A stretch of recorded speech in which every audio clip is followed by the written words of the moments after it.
It was 2 years ago. I was called in to do the night shift, 10 p.m. to 4 a.m. at 7-Eleven, since somebody called out. The store was located on a busy road in a rather quiet and rural area. During the night shift, you could expect anywhere from 10 to 20 people come in to buy a beer or something else. This one particular night, there was this one guy, mid-20s, that came in. He started making weird noises, like loud yelling noises. I assumed he had some kind of mental disability. In fact, my brother has a mental disability, so I immediately felt sympathy for the guy.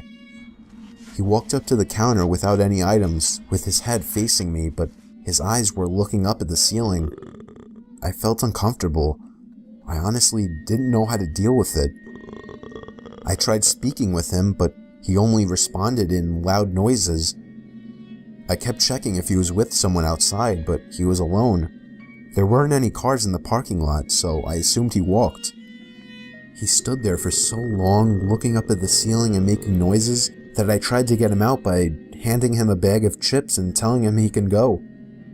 I tried finding some kind of number to call for someone to help him. Then, out of nowhere, he finally turned around and walked out of the store. I felt so horrible for the man, but at the same time, I felt a bit creeped out.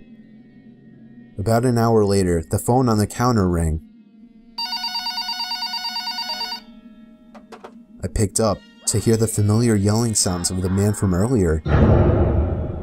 It caught me off guard. I didn't know what to think, other than this has to be some kind of prank. I hung up on them and was now becoming paranoid of my surroundings, constantly checking the outside through the windows. Come 4 o'clock, the person working after me came in, finally allowing for me to go home. It wasn't my problem anymore. I got home and threw all my stuff on the table, ready to get to sleep. But my phone rang within a minute after entering the door. I felt a chill run down my spine.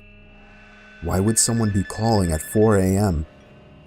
I could only imagine it was bad news. I braced myself and picked up the phone to hear the man again.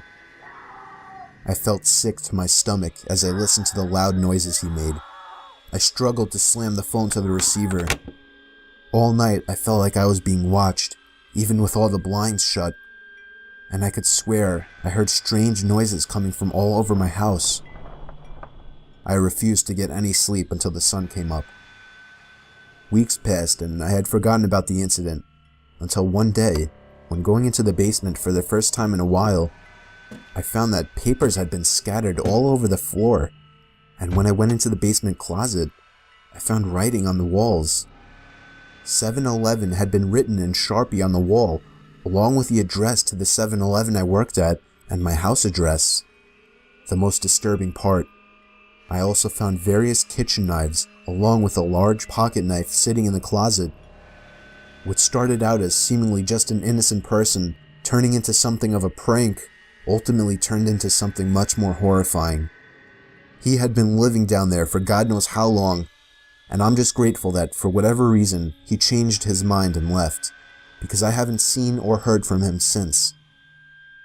All I can say is that man is dangerously ill.